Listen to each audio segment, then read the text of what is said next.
हमारे दिल पूरी तरह से नए होकर बेदारी के साथ अगर आगे बढ़ना है तो कौन कौन से फैसले हमें लेना है, क्या आप इसको जानने की उम्मीद करते हैं? यहेजकेल नबी की किताब उसका 18वां बाब और 21वीं आयत, अपने तमाम गुनाहों को जो तुमने किए हैं दूर करो, अपना मन और अपनी आयन बदल डालो। अच्छी जिंदगी को जीना है, हार के बिना अगर आपको रहना है तो खुदा की मर्जी के मुताबिक आपको जीना है तो आप जो करते हुए आ रहे हैं,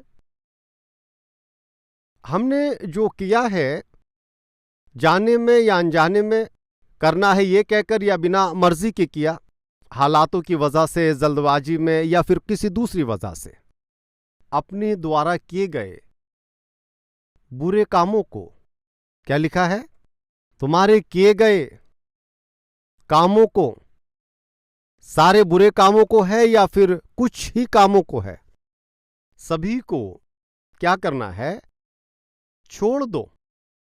और हमारा खुदाबंद वो खुदा नए कामों को करने वाला है, वो हमेशा नए कामों को करता है, नई जिंदगी को देने वाला है, वो हमें नई मखलूक बनाता है, वो हमें नए रहने की जगह देता है, वो हमें नया नाम देता है।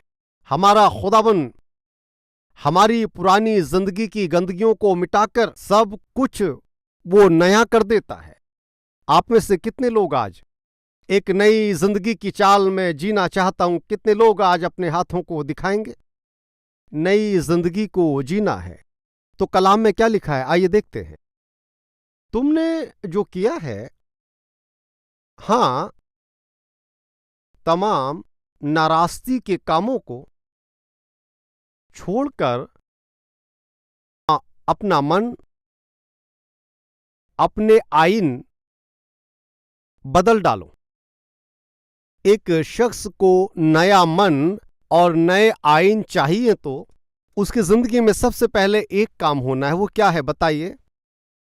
वो जो करता हुआ आ रहा है, हां, उन तमाम बुरे कामों को उसे छोड़ना है। अगर आपको नई जिंदगी की शुरुआत करनी है, एक नया इंसान बनकर अगर आपको जीना है तो अभी तक आप जो नाराजगी के काम, गुनाह, छल फरेब की जो बातें करते आए हैं, उन सभी को आपको अब छोड़ना है। हे बनी इस्राएलियों, तुम क्यों मरो? तुम क्यों नाश हो जाओ? तुम क्यों खुदा की बरकतों से महरूम रहो? क्यों तुम अपने खुदावंद खुदा से दूर हो जाओ? क्यों तुम अपनी बरकतों को खो दोगे? क्यों तुम अपनी जिंदगी में बिना तसल्ली और इत्मीनान के जियोगे?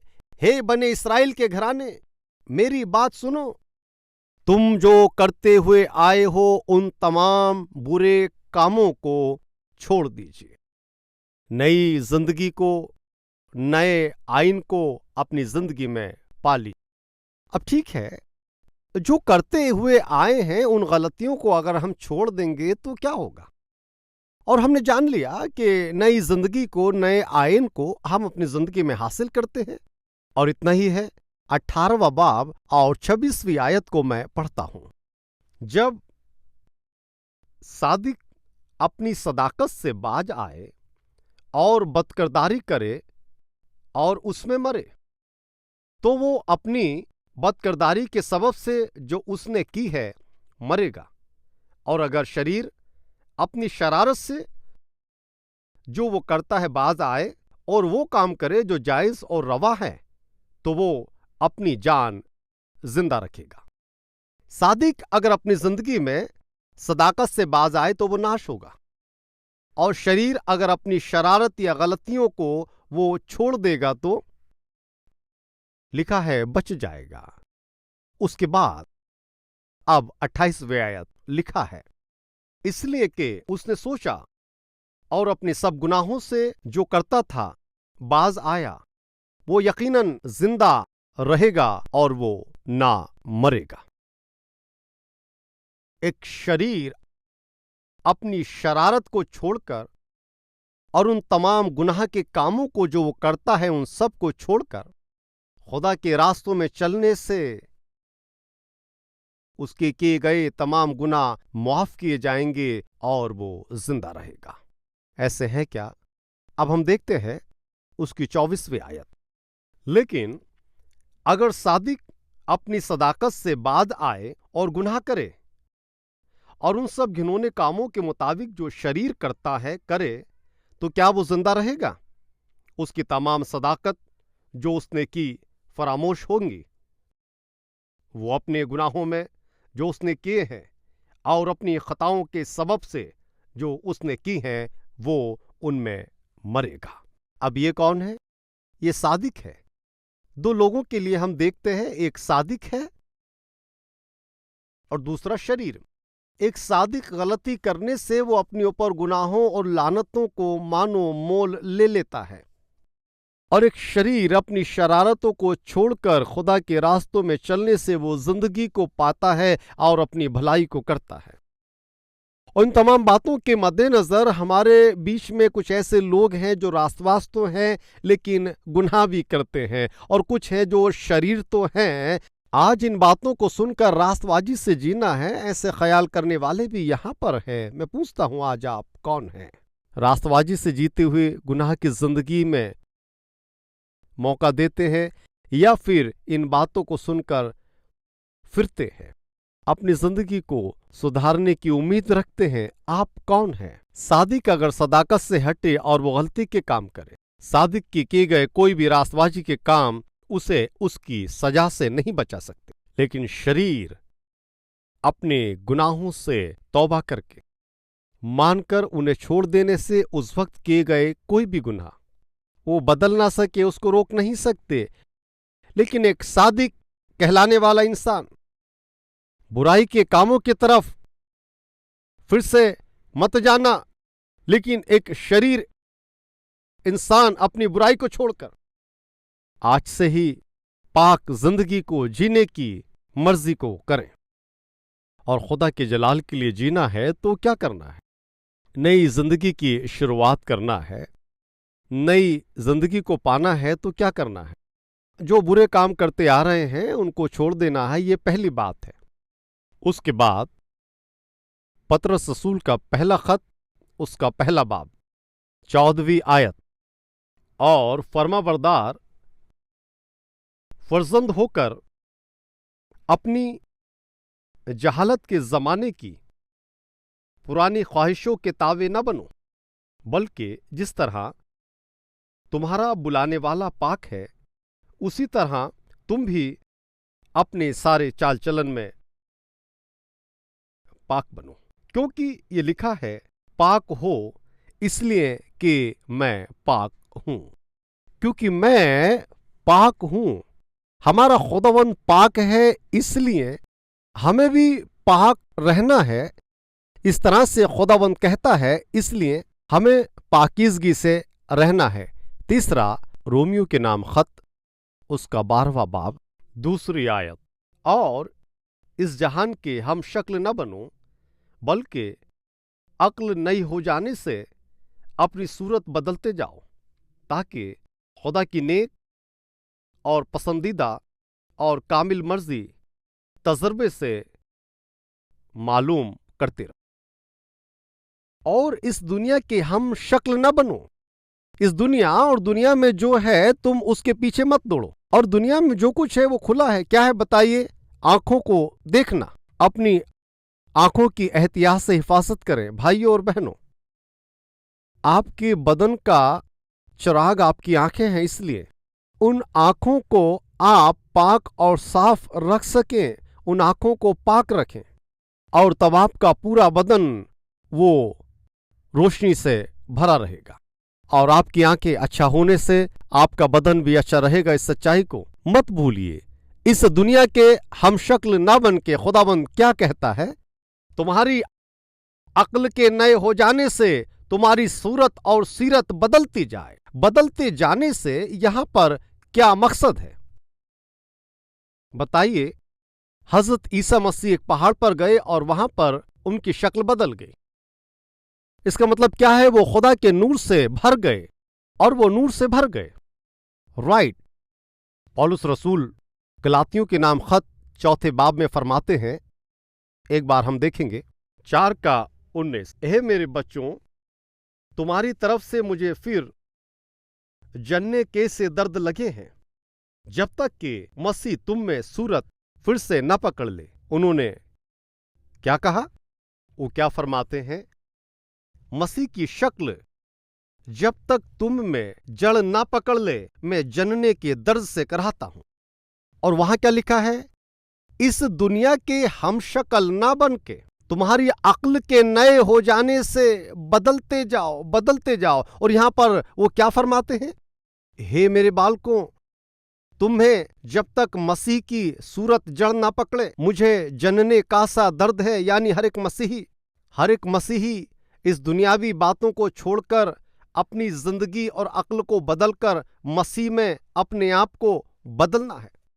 मसीह की सूरत, मसीह की शक्ल और सूरत हमें दिखाई देना है। अब ये कैसे मुमकिन हो सकता है? और मसीह की सूरत हमें दिखाई दे, ऐसा कहने से मसीह की बातें हमारे अंदर होनी चाहिए। और मसीह के समान जिंदगी जीना ये कैसे मुमकिन है? एक वक्त में एक शहर में एक नौजवान रहता था और नहीं मालूम उसका चेहरा बहुत ही बदसूरत था और उस पर कोई भी नूर या फिर रौनक नहीं थी। आंख, नाक, मुंह, चेहरा, बढ़े हुए बाल, और ये बहुत ही बदसूरत सा लगता था। कोई भी उसे देखने से और बड़ा हंसी ठट्टा करते थे और वो उसको पास नहीं आने देते थे। और उनकी हंसी, मजाक और उस बेइज्जती को बर्दाश्त ना करके ये नौजवान एक दूसरे शहर को चला गया। और दूसरी जगह को जाने के बाद वहां पर रहने वाले लोग भी कि फिर से उसकी बेइज्जती करेंगे और उसको बर्दाश्त नहीं करेंगे, ये सोचकर, और उसकी उस बदसूरत चेहरे की वजह से वो उसको वहां से भगा देंगे। और हमारे गांव में तो ऐसे ही किया है ना, यहां भी शायद ऐसा हो। और वो इस डर से शहर में जाने के बाद उसने एक बनावटी चेहरा खरीद लिया। उसने बनावटी चेहरे को लगा लिया और वो बनावटी चेहरा बहुत ही खूबसूरत था और वो किसी को दिखाई ना दे, उसने बालों में उसको दबा दिया और उसको अच्छी तरह से ढकते हुए उस पर बटन लगा लिया।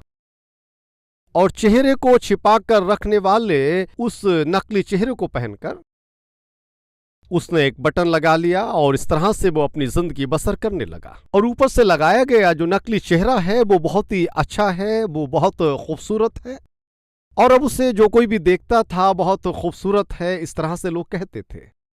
और गांव को छोड़कर शहर में आया और अभी खाली क्यों रहना है ये सोच करके उसने कॉलेज में दाखिला लिया ऊंची पढ़ाई करने के लिए। उसे पढ़ाई करते वक्त में इसकी खूबसूरती को देखते हुए एक लड़की उस पर माइल हो गई और इसने बहुत दूर रहने की कोशिश की, लेकिन वो लड़की इससे दूर ना रह सकी और वो उसके करीब आती गई। और मेरी जिंदगी अलग है, मेरा मकसद अलग है, तुम मुझसे दूर रहो, ऐसा कहने पर भी वो लड़की और करीब आती गई और उसने एक भी नहीं सुनी। और मुझे आप पसंद हैं, मैं आपसे मोहब्बत करती हूं, ऐसा कहते हुए उसके पीछे लगी। ये बात जरा उस लड़के के गांव के रहने वाली एक और दूसरी लड़की, और वो लड़की जो इस लड़के की असली शक्ल को बेहतर जानती थी और वो भी उसी कॉलेज में पढ़ती थी, और गांव के लोग उससे बहुत ज्यादा रुलाते थे। ऐसा सोचकर वो गांव को छोड़ा और फिर शहर में आकर रहने लगा और नकली चेहरा पहनकर जी रहा था। ऊपर से बहुत खूबसूरत नजर आता है, लेकिन अंदर से अभी भी उसका चेहरा तो बहुत बदसूरत था। और ऊपर से चेहरे की दिखाई देने वाली इस खूबसूरती पर माइल होकर उस लड़की ने उससे मोहब्बत करना शुरू कर दिया। और उसके बहुत ज्यादा मना करने पर भी वो लड़की उसके पीछे पड़कर उससे मोहब्बत करने लगी और वो कहने लगी कि मुझे सिर्फ और सिर्फ तुम्हारी जरूरत है और मैं तुम्हारे बिना जी नहीं सकती। इस तरह से कहने के हालात पैदा हो गए और फिर ऐसा हुआ कि वो जवान भी उससे मोहब्बत करने लगा। और अब एक दिन ऐसा आया कि इस लड़की की पुरानी जिंदगी को जानने वाली ये लड़की अब ज्यादा देर चुप नहीं रह पाई और एक दिन उस मोहब्बत करने वाली लड़की के पास ये चली गई और वहां पर जाकर इसने पूरी सच्चाई को बता दिया। क्या थी वो असली सच्चाई? तुम जिससे मोहब्बत करती हो वो बहुत बड़ा धोखेबाज है। धोखेबाज है, हाँ, बहुत बड़ा धोखेबाज है। वो एक नकली चेहरा लगाए हुए है, उसके अंदर एक बदसूरत चेहरा है और उसके गांव में सब लोग उसकी मजाक उड़ा रहे थे। इन बातों को ना सहकर वो शहर में आया है और उसने एक नकली चेहरे को अब पहन लिया है और उसने नकली चेहरा लगा करके तुमसे झूठ बोला है, धोखा दिया है। उससे पूछो और हो सके तो उस नकली चेहरे को हटाओ, उसका असली चेहरा तुम्हें दिख जाएगा। और इस सच्चाई को जानकर वो लड़की इस बात को सह नहीं पाई, उसके धोखे को वो सह नहीं पाई। उससे मालूम करने के लिए वो उसका इंतजार कर रही थी और उतने में वो वहां पर आया। उस लड़की ने मालूम किया कि क्यों तुम मेरी जिंदगी को धोखा देते हो, क्यों मेरी जिंदगी से तुम खेल रहे हो, क्यों तुमने इस तरह का काम किया, क्यों तुमने मुझसे इस तरह का धोखा किया है। उस लड़के ने कुछ बात नहीं की और वो खामोश रहा। चुप रहने से क्या फायदा, मुझे इसका जवाब चाहिए, क्यों तुमने मुझसे धोखा किया। कुछ भी बात नहीं किया। वो लड़की उसके करीब आई और एक खूबसूरत मुखौटे को लगाकर और एक खूबसूरत मुखौटा पहनकर तुमने मेरी जिंदगी से खेलने की कोशिश की है, मैं तुम्हारी असली हालात को बताऊंगी, देखो। और इस तरह से कहकर उसने उसके मुखौटे का ऊपर का बटन खोला और अंदर से आहिस्ता आहिस्ता उसने जिस मुखौटे को लगाया हुआ था उसको बाहर खींच दिया। और जैसे ही, क्योंकि उसने उस मुखौटे को काफी दिन से पहनकर रखा था, आहिस्ता से उस नकली चेहरे को उस लड़की के निकालने पर उस नकली चेहरे के पीछे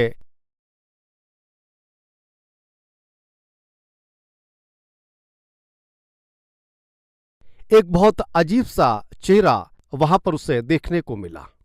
उस लड़की ने उस लड़के को देखकर बहुत ताज्जुब किया और बोली, ये क्या है, इतने खूबसूरत दिखने वाले तुम, उसी तरह के चेहरे को तुमने ऊपर से क्यों लगाया?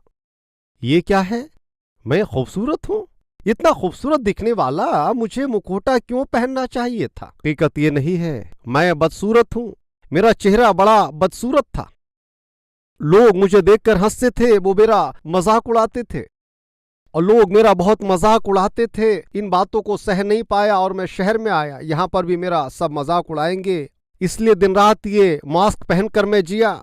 मेरे मना करने के पीछे भी तुम मेरे पीछे पड़ी हुई थी, नहीं, और मना करने की वजह सिर्फ ये थी, मैंने एक नकली चेहरे को लगा, उस चेहरे के पीछे मेरा असली चेहरा है, ये मैं जानता हूं।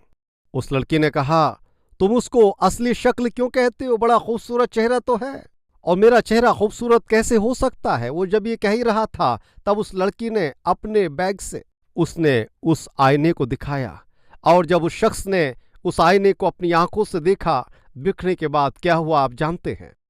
उसने जिस चेहरे को पहनकर रखा था, काफी वक्त से उसको लगा रखने की वजह से अंदर से उसका चेहरा जिस तरह से बाहर से दिखता था, उसी शक्ल सूरत में उसका चेहरा बदल गया था। चेहरे के ऊपर मजबूती से लगाया गया वो मास्क जिस शक्ल में था, उसी शक्ल में उसके भीतर का जो पूरा चेहरा था वो बदल गया। समझने के लिए आप मुलायम मिट्टी लीजिए और उस मिट्टी को अगर किसी सांचे में उसको डालिए और उसको दबाइए, फिर उसके बाद उस सांचे को निकाल दीजिए, मिट्टी का क्या होगा? उस सांचे के जो शक्ल है वो मिट्टी उसमें तब्दील हो जाएगी। ये लड़का कई सालों से उस चेहरे को पहने था और जब इसने एक मास्क को पहन लिया कई सालों तक, तो आखिर क्या हुआ, जैसा वो था उसी शक्ल में वो बदल गया, उसकी शक्ल में बदल गया। पौलुस रसूल ये फरमाते हैं कि तुम हजरत मसीह की शक्ल में जब तक तुम बन ना जाओ, मुझे जच्चा का सा दर्द सहना है। और रोमियो की पत्री में इस तरह से फरमाते हैं कि तुम्हारी अक्ल के नए बन जाने से तुम्हारी जिंदगी और चाल चलन भी बदलता जाए और खुदा की शक्ल और सूरत को पहन लो और उसमें अपने आप को पूरा बदल लो। इसका मतलब ये है कि जब हम हजरत ईसा मसीह को रोज बरोज पहने रहते हैं, रोज उनकी मानिंद अपनी जिंदगी को चलाने की कोशिश करेंगे, तो और एक दिन ऐसा होगा कि हम भी मसीह के मानिन जिंदगी की उस चाल में चल सकेंगे। मेरे अजीज भाइयों और बहनों, किस लिए? क्यों ना आज फैसला किया जाए ये कहकर के ऐ खुदा, आपकी शक्ल सूरत में मुझे बनना है, आपकी तरह से मुझे जीना है, आपकी तरह से सलूक करना है, आपकी तरह से मोहब्बत दिखानी है, आपके जैसे माफ करना है, आपके जैसे दुखों को उठाना है, आपके जैसे मिटती हुई आत्माओं के लिए बोझ रखना है, आपकी तरह से खुदा को खुश करना है, खुदा की मर्जी को पूरा करना है। इसलिए आपकी सूरत में है मसीह मुझे बदल दे। हर एक दिन तड़के उठकर क्या करना है? यही दुआ करना है। कौन सी दुआ?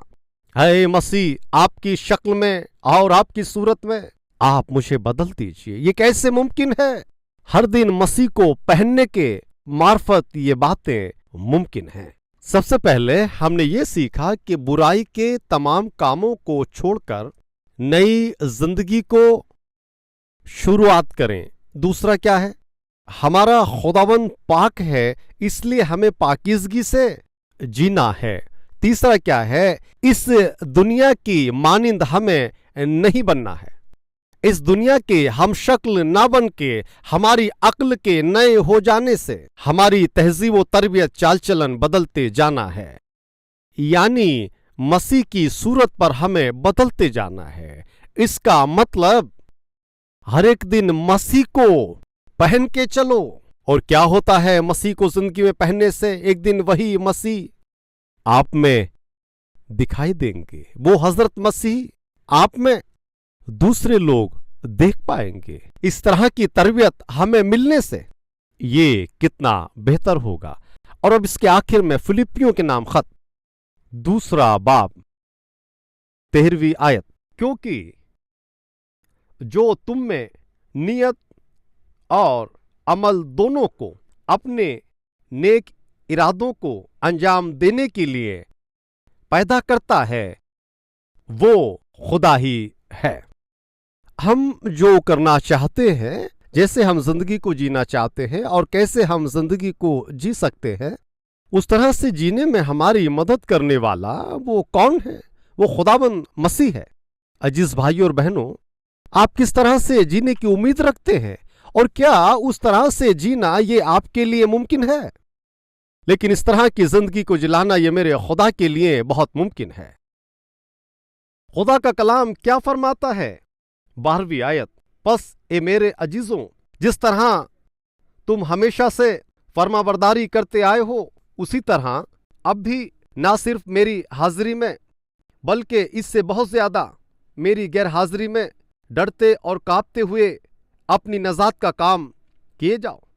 क्योंकि जो तुम में नियत और अमल दोनों को अपने नेक इरादों को अंजाम देने के लिए पैदा करता है, वो खुदा है। आप जो कुछ सोच रहे हैं और जिस तरह से आप जीना चाहते हैं, उसे पूरा करने वाला आप में खुदाबंद खुदा है।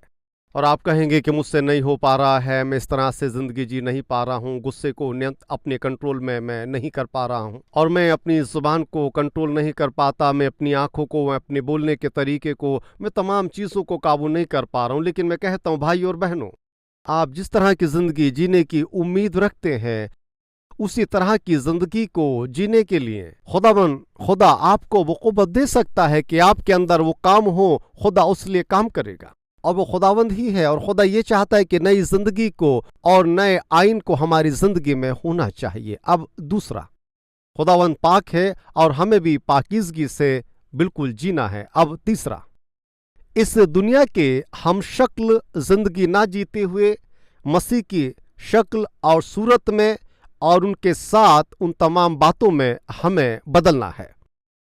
चौथा, जो हम करना चाहते हैं और जिस तरह से हम जीना चाहते हैं, इस तरह से जीने के लिए हमारा खुदावंद खुदा हमें क़ुव्वत बख्शने के लिए वो बिल्कुल तैयार है।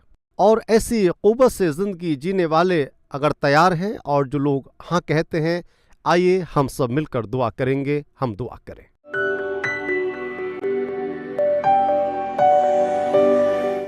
खुदाबंद मेरे गुनाहों को माफ़ करके आप मेरे अंदर एक नया मन पैदा कर दीजिए। खुदावन आप पाक हैं, मैं पाकीज़गी से जी सकूं, इस तरह की तरबियत आप मुझे बख्श दें। और हर रोज़ आपको पहनने और आपके साथ चलने, आपकी बातों को अपनी ज़िंदगी में लागू करने से एक दिन मैं भी आपकी शक्ल में तब्दील हो जाऊंगा। इसलिए खुदावन उस शक्ल में बदलने की ज़िंदगी मुझे बख्शिए। और आखिर में इस दुनिया के हम शक्ल की तरह और आंखों की देखने वाली बातों के द्वारा ना जीकर, खुदावन जैसा आप चाहते हैं वैसे ही हमको जीने के लिए वो ताकत और क़ुव्वत आप ही हमें देते हैं।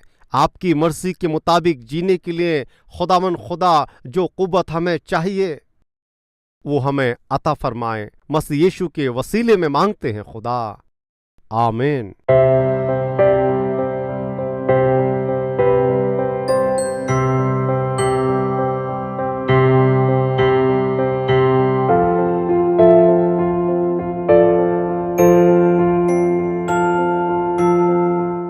Address Calvary, Post Box number 30, Kukatpalli, Hyderabad 72.